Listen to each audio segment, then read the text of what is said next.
Hello and welcome to This Week in Laker Football, your weekly look into all things about the West Bloomfield High School varsity football team. I'm Tyler Kieft alongside West Bloomfield Lakers head coach Zach Hilbers. A big win at home, 36-32 over Rochester Adams, beating a three-game, two-season-long streak against Rochester Adams. But it was a well-played game all throughout and another competitive matchup in the OAA. What are your initial thoughts on your team's performance last week Friday at home against a tough team in Adams? Well, yeah, like you said, first of all, it felt really good just to finally beat them. You know, they had our number a few times, and two of them, frankly, had not been that close.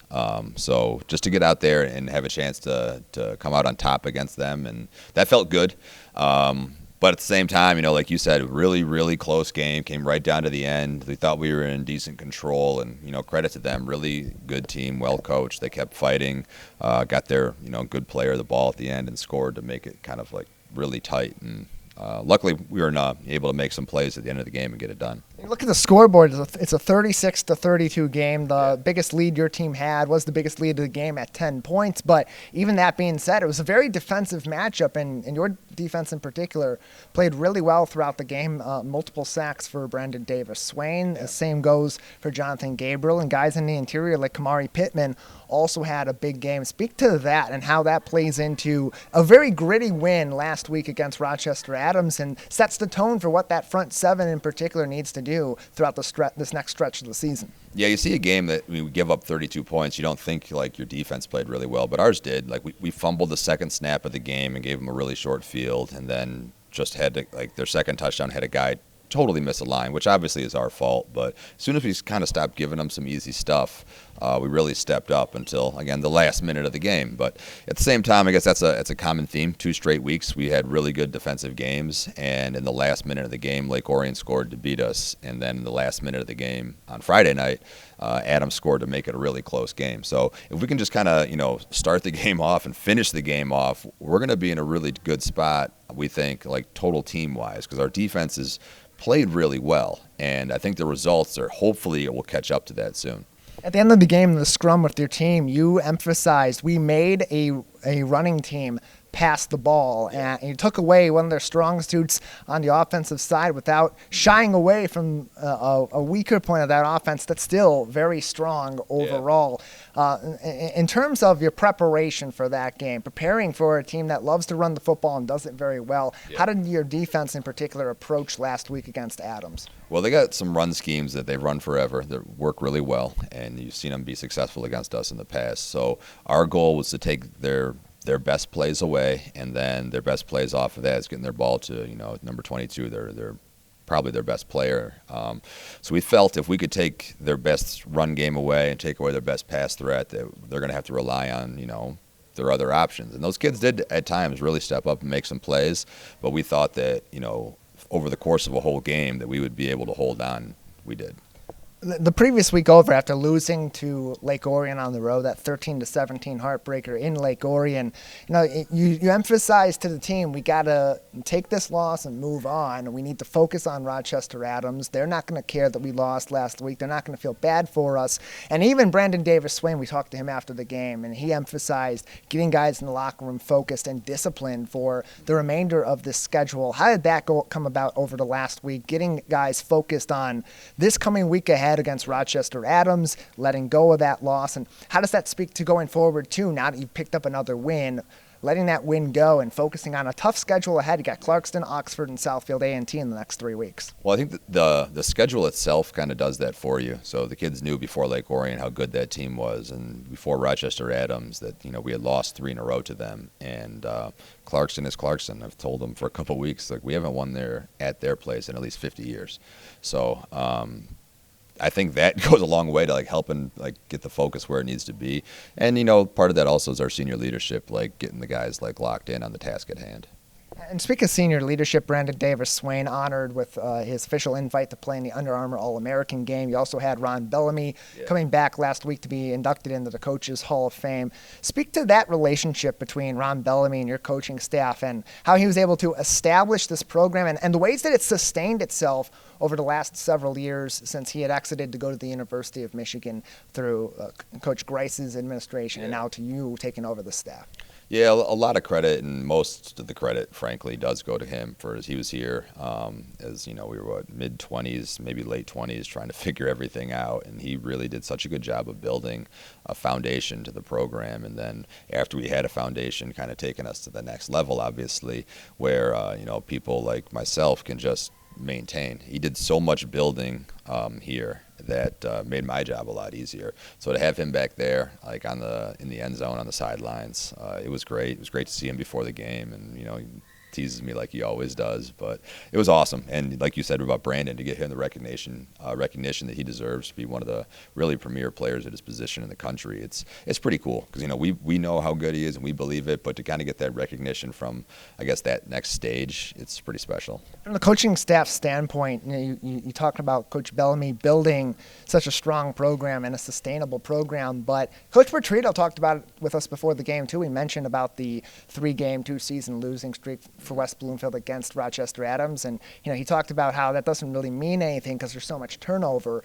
in players and in staff at the high school level. So from a coaching staff standpoint, with you being one of the more consistent guys having been on the staff through all these years, how do you maintain that program level here at West Bloomfield with that kind of turnover, both the players, of course, that come in every 4 years in a cycle, but also with your coaches going in and out too? That's a really good question. It's like a lot of depth to it, and Coach Petrito's right. Like, that guy's been around for a long time at a really high level. He's smarter than I am. He knows what he's talking about, and there is a lot of turnover year to year. And you can see it with the Adams kids, though, the standard that they hold to their kids to. That's why they play so hard. They're tough kids. I remember seeing Parker Pico, their last quarterback, as a sophomore. He looked a lot like that kid on Friday night who was a sophomore. So I'm just thinking this kid's going to be a problem the next couple of years because he's a really, really good player. But he's right that there's turnover year to year. But what we at least try to do is our standard doesn't change. You know what I mean? If our standard is excellence and what we really want from the kids and demand of the kids, then hopefully they'll kind of grow into that. And it's worked for us so far. Just trying to treat the kids right and do what's right by them. Lakers sail on to Clarkston on Friday this week. 7 o'clock kickoff. We'll have the game for you live on Civic Center TV and on 89.3 Lakes FM. You can also find it online, as you do each and every week, on civiccentertv.com/LakersSports. Coach, your final thoughts on past week's game against Rochester Adams as we look forward to the remainder of the schedule? Well, it was just another one that, came right down to the end. We found a way to win. It feels really good because, you get the monkey off your back just against Adams, the name on the jersey. But, now that it's over with, like you had mentioned earlier, we got to focus ahead because the schedule ahead is going to be very difficult. It's going to be challenging. And all that matters now is this week.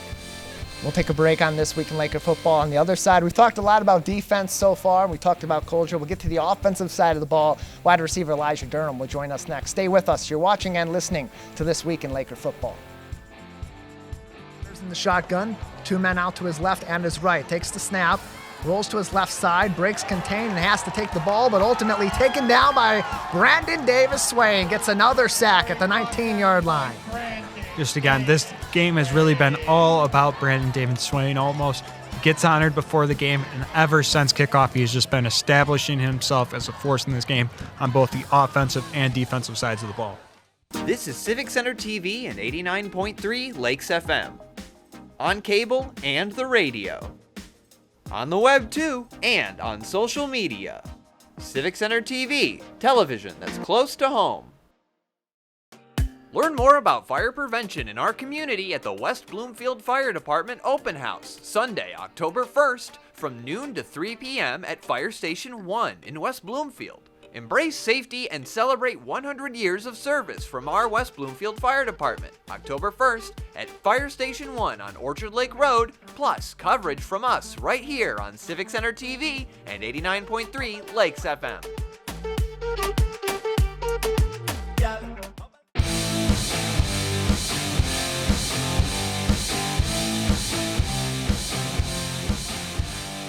Welcome back to This Week in Laker Football, your exclusive look week to week all season long into your West Bloomfield Lakers varsity football team. I'm Tyler Kieft, joined now by West Bloomfield High School wide receiver Elisha Durham, the junior on the team. You've been having an exciting season so far. Really quick start to the season for you, over 600 yards receiving, several touchdowns, well on your way to setting some records at West Bloomfield High School. Talk about your first few weeks, how exciting it's been for you as a player to have that sort of performance and of course pick up all these wins so far. It's very exciting, like doing what I know I could have done like all this time, and just proving like I'm a good receiver and just showing out and getting my team to win every week. Over 175 yards receiving last week, including a touchdown for Elisha Durham against Rochester Adams at home. Goes on the road this week to play against Clarkston. And you mentioned that briefly after I asked you that first question. Coming into the season, wanting to show some people that maybe were doubting you coming into the varsity squad this year, going to be one of those primary receivers, showing them what you're made of. How did you approach this season with that sort of motivation in mind, while also approaching the season knowing that the X's and O's are really important in the OAA Red? This summer I've just been training a lot and building my mind and my preparation, like for varsity, and just like getting in the playbook more on the varsity playbook, and just focusing more in the books, and coming out and showing like what I can do. The averages are pretty wild for this wide receiving core. Hundreds of yards on average each and every week against some pretty tough competition recently. Rochester Adams last week, Lake Orion the week before, and coming up this week against Clarkston, another excellent secondary. Talk about the relationship in that wide receiver room, because there's so much talent in there between yourself and Marquise and Nigel and even Brandon at the tight end position, Caleb down the line also, and Jaden, all getting looks, all making plays in a variety of different ways. Talk about that relationship between this receiving core and, of course, with the quarterback, Rick Nance, and how that's helped each and every one of you expand your game so far this season. At practice, we just push each other and we stay focused, no playing around, because we know we got to like go out there and show what we can do and make plays. Me, Cam, Keys, Alos, Caleb, all the guys, we built that connection with Rick throughout practice, and throughout the summer we just been building it, and it's just showing on Fridays. I'd imagine that preparation and that improvement's also aided by having a really solid secondary to go up against in practice every week, especially that veteran talent like Jameer and like Bryce at the cornerback position. Talk about that dynamic too, and how that helps you elevate your game and helps them elevate theirs season long. Iron sharpens iron. We've been saying that all summer, Me and Jameer, we really only go against each other, in one-on-ones and competition in practice. And we got this saying, like, iron just sharper iron, like we going to help each other both get better. You've had some college visits and opportunities already this season in your junior year. Still got another year ahead of you here at West Bloomfield High School. But a long line of wide receivers that have come out of this high school, gone on to the next level, and had successful careers. We see even last weekend, Samaj Morgan, his first career touchdown at the University of Michigan. Trey Mosley has been excellent at my alma mater at Michigan State for a number of years. Does that add an extra bit of motivation to you to see where these guys have gone on after having successful careers here, and the work that you're putting in and the success you're having already at the high school level on the varsity side? I feel like it's a standard to, be a good receiver at West Bloomfield, with Trey, Samaj, the rest of the guys, it's just a standard to be good. And I came in this season with knowing that standard and just being at that standard. These younger guys in the JV side or coming up in the younger programs at the middle school level or younger, what does it take to be a great wide receiver at the high school level and at West Bloomfield, a successful receiver? Discipline and just keeping forward, like focusing on what your goal is and what you got to do, just keeping at it and staying disciplined. One thing we like to do on This Week in Laker Football when we're talking to players is get to know them outside of the game of football. So beyond being on the gridiron, those 48 minutes a week for game time and all that other time you spend refining your game, what are some of your interests? I like to eat. I like cooking, and I just like going out and just like enjoying myself, with my friends and family, and that's really it. I just be relaxing and being by myself. Cooking in the kitchen during the week and on Friday nights, cooking defenses all throughout Oakland County. Elisha Durham, wide receiver with the West Bloomfield Lakers, joining us on This Week in Laker Football. Elijah, your any lasting thoughts, anything else you'd like to say at this time, or your thoughts looking forward at the rest of this season with an exciting and difficult schedule ahead? I think we gonna be good. You know, every week we got a standard, and we trying to win every Friday. You know, that's it. Lakers will try to win again on Friday on the road once again, this time in Clarkston, going up against the Clarkston Wolves. A 7 o'clock kickoff. Our coverage will begin with this show at 6 o'clock and the Laker pregame show at 6:30. We'll take a break on This Week in Laker Football. On the other side, Coach Hilbers will join us once again, and we'll preview this week's matchup against Coach Painter and the Clarkston Wolves. Stay with us. This is This Week in Laker Football.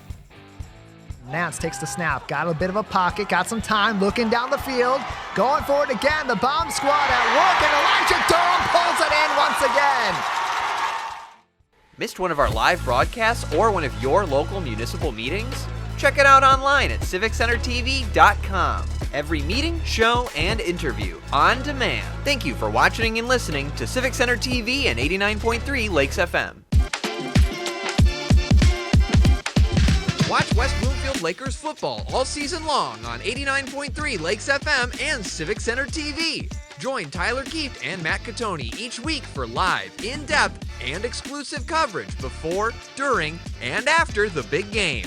It's your local high school football team on the road and in your backyard on your home for West Bloomfield Laker football, Civic Center TV and 89.3 Lakes FM. This is Civic Center TV and 89.3 Lakes FM. On cable and the radio. On the web too, and on social media.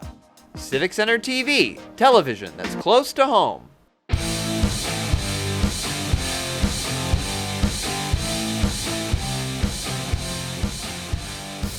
Welcome back to This Week in Laker Football, your exclusive look week to week into the West Bloomfield High School varsity football team. I'm Tyler Kieft alongside Zach Hilbers on Civic Center TV and 89.3 Lakes FM. Big matchup coming up again on the road, this time in Clarkston, a couple of weeks in the Northern OAA Red today against Clarkston this week, in Oxford next week. Clarkston's an interesting team because it's 3-2. You look at that record and you think, okay, this team's having a bit of a middle-of-the-road season, but they've been highly competitive in all their games. One of those losses was in a very close matchup to Southfield A&T. And again, it's a team that's excellent in all three phases of the game. What are your expectations this week going up against the Clarkston Wolves? Yeah, they're a really, really good program, and their defense has played really well all year. And when we watched them week one, you know, we kind of thought, like, this doesn't look like Clarkston, you know, but they do look like Clarkston now. They've gotten a lot better. I think they've got some young kids that they've been playing in some key spots on offense that are, you know, getting some really valuable experience. So we know it's going to be a battle. Like, they don't beat themselves. They're really well coached, and they're really good at what they do. You mentioned they don't beat themselves. That, I would imagine, means on your side that discipline, that execution has to be that much better. You mentioned earlier on some of the mistakes that were made early on in the game against Rochester Adams. Similar issues were had in previous weeks this season. How has that been something that your team's been working on so far this week, getting ready to go on the road against Clarkston? Well, really, it's like our point of practice, our point of emphasis at practice today is really just about focus and competing, because, like, those little things, you get behind a good team like that, and, like, we were lucky enough to come back and even it with Adams before we took the lead, but you don't know if that's going to happen against a team like Clarkston, so we can't spot them anything like we did last week. Your offense has been fantastic all throughout the season. You're getting a lot of these wide receivers involved. And what was interesting last week was seeing even Brandon Davis-Swain getting more touches and being somebody that can be a bit of a disruptor, particularly in the middle of the field against a great defense like they have in Rochester at Rochester Adams. How does that add a new wrinkle to your offense and your ability to use the wide amount of talent you have, particularly at the receiver position and the running back position, to a whole different degree going forward? Well, yeah, Brandon's a super talented kid, and whenever you have more of those guys on the field, you know, you look like a better team. But really, Adams is like defensive front, and the way they like to play defense made us think that we should play with the tight end a little bit more. So it put Brandon on the field more, and you saw the results of when that can happen. So we know he's really talented, and if we need him, like, he's ready to go, and he can make plays like he did on Friday night. But it's going to be the balance between, you know, that, our running game, and, like you said, the 4, 5, 6 receivers that have all stepped up at different points this year. there's only 9 games in the regular season. All right, we're already through well over halfway through this season. As we get to approaching playoff time, does there become more of an emphasis on getting things right week to week, doing the right things both in practice, outside of practice, and of course on Friday night as we approach week 9 and then week 10 after that, hopefully going forward for a long off season? Yeah, absolutely. One of our goals is to get better every single week, and that doesn't just happen by saying it and wishing it. You got to go out there and, fix your deficiencies, improve on what needs to get improved on, and try to be a better team every day and every week, because, that's what's going to take us to get where, we want to be, or at least where we say we want to be. So it's definitely a week-to-week thing and a day-to-day thing. We just hope that we're still on the right track. Coach, any lasting thoughts before we let you go this week as you get ready for Clarkston this week and a tough few weeks ahead of that also with Oxford the week after that, Southfield A&T, and then Oak Park before playoff time? Yeah, you're right. Like, if you look ahead, it looks daunting, but at any given point of the season, it does. The schedule's that hard, so we are only focused on Clarkston because they are a really good team, and we've had fits with them before. I think as far back as I can remember, and I've been here for 16, 17 years, these games with them are close and they are competitive. There have been a few that got out of hand either way, but it's usually a fight to the end. You know what I mean? So we expect it to be that way again on Friday night, and we just hope that this time we come on top. Another interesting game ahead. Friday night, Clarkston kicked off at 7 o'clock. In Clarkston, we'll have it live for you on Civic Center TV, on 89.3 Lakes FM, and of course on your home for Laker football, civiccentertv.com/LakerSports. Coach, thank you again for joining us. Thank you. It's been This Week in Laker Football. You can join us each and every week for a look into the previous game and a preview of the next week ahead. Coach Hilbers, players, and coaches will join us every single week, and we thank you for being with us on this edition of This Week in Laker Football. For our entire team at Civic Center TV and the West Bloomfield High School Athletic Department, I'm Tyler Keefe, thanking you for joining us on This Week in Laker Football.